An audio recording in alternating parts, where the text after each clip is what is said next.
тілінің негізін салушы Абай Құнанбайұлы 1845 жылы 10 тамызда Шығыс Қазақстан облысы Абай ауданында Шыңғыс тауының бауырында дүниеге келген. Абай атақты тобықты руының Ырғызбай деген тобынан тараған. Әкесі Құнанбай Өскенбайұлы өз заманында ел басқарған адам болған. Ол тарихта өжет, қатал мінезді, елді әділ басқаратын басқарушы ретінде, ал анасы сөзге шешен, сабырлы, байыпты дана әйел ретінде танылған. Абайдың балалық шағы балалықпен емес, көбінде даналардың маңында жүріп даналықпен өткен. Басқа балалар секілді ойыннан емес, кітаптан және әжесі Зеремен келген сөзге шешен қонақтардың сөзінен бас алмай құлақпен түре тыңдап, жүрегіне бойлатумен өткен. Осы қасиеттерінен болар, әкесі Құнанбай көп баласының ішінен ел билеу ісіне Абайды жастайынан тартқысы келген. Бала Абай 7 жасқа дейін әжесі Зеренің ертегі әңгімелеріне тояттана өсіп, 1852-55 жылдары ауыл медресесінде Татар Ғабитхан молдадан сабақ алады.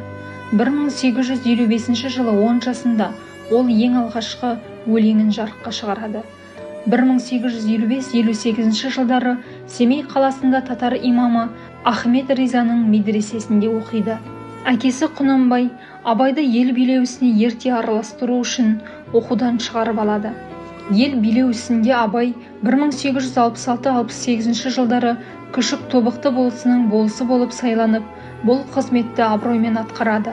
1872-74 жылдары Күшік Тобықты болысына екінші рет болыс сайланып, сонда қызмет атқарады. Абай бос уақытында аңшылық өнерін, арқар, киік ату, қасқыр соғу, бүркіт баптап түлкіге салу ісіне өте қатты қызығады. Абайдың отбасылық өмірі. Абайдың Ділдә, Әйгерім және Еркежан деген 3 жары болады. Ол кезде көп әйел алуға рұқсат етілген еді. Үшеуі де бір уақытта ақынның жары болды, бірақ әртүрлі ауылда тұрған. Абай Ділдәға 15 жасында үйленді. Неке жастардың әкелерінің келісімімен қиылған. Ділдә де Абай сияқты текті отбасынан шыққан. Ол Қазбек бидің ұрпағы Арғын руының биі Алшынбайдың туған немересі. Абайдың бәйбішесі Ділдәдан Ақылбай, Әкімбай, Әбдірахман, Райхан, Күлбадан және де кенже баласы Мағауия тарады. Ақынның екінші жары Әйгерім, оның шын есімі Шүкіман, болжам бойынша қант сияқты тәтті деп аударылады. Ал оған Әйгерім деген есімді Абайдың өзі қойған. Қыздың сұлу болғаны соншалық ақын оны Ай-Керім деп атап кеткен. Абай Әйгерімге 30 жасында үйленген. Олардың жас айырмашылығы 11 жасты құраған екен. Әйгерім ақынның ең сүйікті жары болған.